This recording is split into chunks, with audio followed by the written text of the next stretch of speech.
अक्षय तृतीया से जुड़ी कुछ विशेष बातें आप भी जानिए। शास्त्रों में अक्षय तृतीया को स्वयं सिद्ध मुहूर्त माना गया है। अक्षय तृतीया के दिन मांगलिक कार्य जैसे विवाह, गृह प्रवेश, व्यापार अथवा उद्योग का आरंभ करना अति शुभ फलदायक होता है। सही मायने में अक्षय तृतीया अपने नाम के अनुरूप शुभ फल प्रदान करती है। अक्षय तृतीया पर सूर्य व चंद्रमा अपनी उच्च राशि में रहते हैं। आइए जाने 25 बातों से अक्षय तृतीया का महत्व।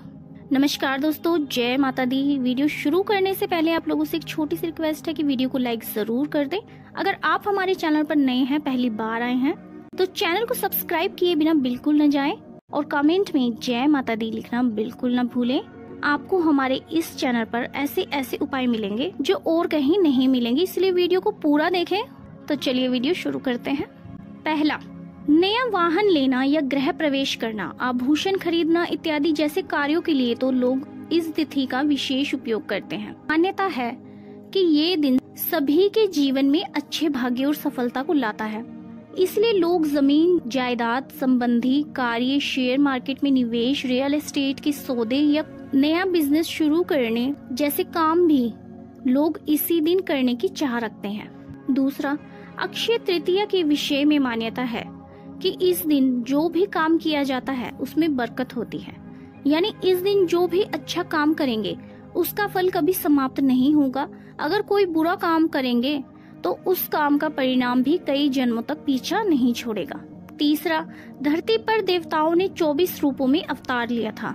इनमें छठा अवतार भगवान परशुराम का था। पुराणों में उनका जन्म अक्षय तृतीया को हुआ था।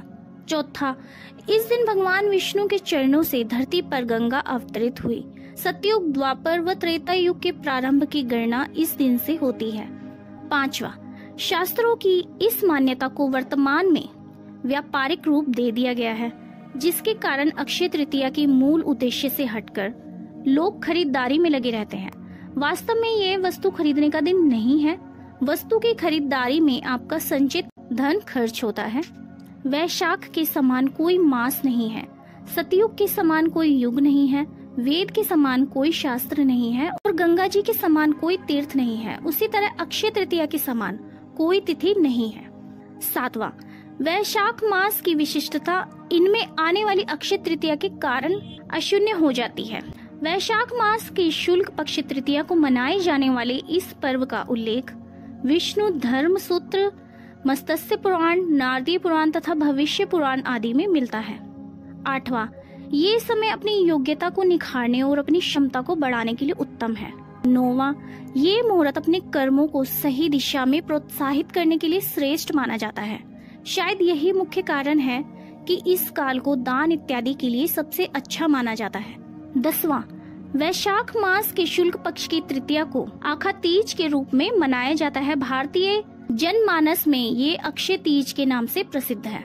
11वां, पुराणों के अनुसार इस दिन सूर्योदय से पूर्व उठकर स्नान, दान, जप, स्वाध्याय आदि करना शुभ फलदायी माना जाता है। इस तिथि में किए गए शुभ कर्म का फल क्षय नहीं होता है।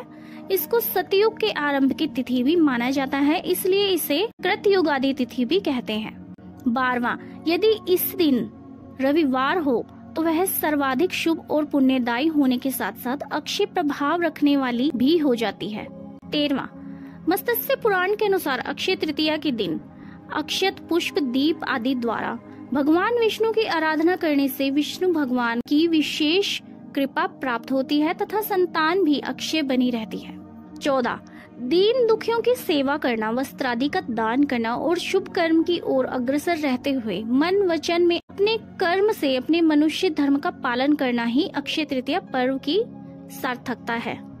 15, कलयुग के नकारात्मक प्रभाव से बचने के लिए इस दिन भगवान विष्णु की उपासना करके दान अवश्य करना चाहिए। ऐसा करने से निश्चय ही अगले जन्म में समृद्धि, ऐश्वर्य व सुख की प्राप्ति होती है। 16, भविष्य पुराण के एक प्रसंग के अनुसार शाकल नगर में रहने वाले वणिक नामक धर्मात्मा अक्षय तृतीया के दिन पूर्ण श्रद्धा भाव से स्नान, ध्यान व दान कर्म किया करता था, जबकि उसकी पत्नी उसको मना करती थी। मृत्यु के बाद किए गए दान पुण्य के प्रभाव से वणिक द्वारका नगरी में सर्व सुख संपन्न राजा के रूप में अवतरित हुआ। 17, इस दिन पवित्र नदियों में स्नान कर सामर्थ्य अनुसार जल, अनाज, गन्ना, दही, सत्तू, फल, सुराही, हाथ से बने पंखे, वस्त्र आदि का दान करना विशेष फल प्रदान करने वाला माना गया है। 18. दान को वैज्ञानिक तर्कों में ऊर्जा के रूपांतरण से जोड़कर देखा जा सकता है। दुर्भाग्य को सौभाग्य में परिवर्तित करने के लिए ये दिवस सर्वश्रेष्ठ है। 19. यदि अक्षय तृतीया रोहिणी नक्षत्र को आए तो इस दिवस का महत्व हजारों गुना बढ़ जाता है। ऐसी मान्यता है, किसानों में ये लोक विश्वास है कि यदि इस तिथि को चंद्रमा के अस्त होते समय रोहिणी आगे होगी तो फसल के लिए अच्छा होगा, और यदि पीछे होगी तो उपज अच्छी नहीं होगी। 20. इस दिन प्राप्त आशीर्वाद बेहद तीव्र फलदायी माने जाते हैं। भविष्य पुराण के अनुसार इस तिथि की गणना युगादि तिथियों में होती है। सतयुग, त्रेता और कलयुग का आरंभ इसी तिथि को हुआ और इसी तिथि को द्वापर युग समाप्त हुआ था। 21. रेणुका के पुत्र परशुराम और ब्रह्मा के पुत्र अक्षय कुमार का प्राकट्य इसी दिन हुआ था। इस दिन श्वेत पुष्पों से पूजन कल्याणकारी माना जाता है। 22. धन और भौतिक वस्तुओं की प्राप्ति तथा भौतिक उन्नति के लिए इस दिन का विशेष महत्व है। धन प्राप्ति के मंत्र, अनुष्ठान व उपासना बेहद प्रभावी होते हैं। स्वर्ण, रजत, आभूषण, वस्त्र, वाहन और संपत्ति के कार्य के लिए मान्यताओं ने इस दिन को विशेष बताया और बनाया है। बिना पांचांग देखे इस दिन को श्रेष्ठ मुहूर्तों में शुमार किया जाता है। 23. दान करने से जाने अनजाने हुए पापों का बोझ हल्का होता है और पुण्य की पूंजी बढ़ती है। अक्षय तृतीया के विषय में कहा गया है कि इस दिन किया गया दान खर्च नहीं होता, यानी आप जितना दान करते हैं उससे कई गुना आपके अलौकिक कोष में जमा हो जाता है। 24. मृत्यु के बाद जब अन्य लोक में जाना पड़ता है तब उस धन को दिया गया दान विभिन्न रूपों में प्राप्त होता है। पुनर्जन्म लेकर जब धरती पर आते हैं तब भी उस कोष में जमा धन के कारण धरती पर भौतिक सुख एवं वैभव प्राप्त होता है। इस दिन स्वर्ण, भूमि, पंखा, जल, सत्तू, जौ, छाता, वस्त्र कुछ भी दान कर सकते हैं। जो दान करने से स्वर्ण दान का फल प्राप्त होता है। 25. इस तिथि को चारों धामों में से उल्लेखनीय एक धाम भगवान श्री बद्री नारायण के पट खुलते हैं। अक्षय तृतीया को ही वृंदावन में श्री बिहारी जी के चरणों के दर्शन वर्ष में एक बार ही होते हैं।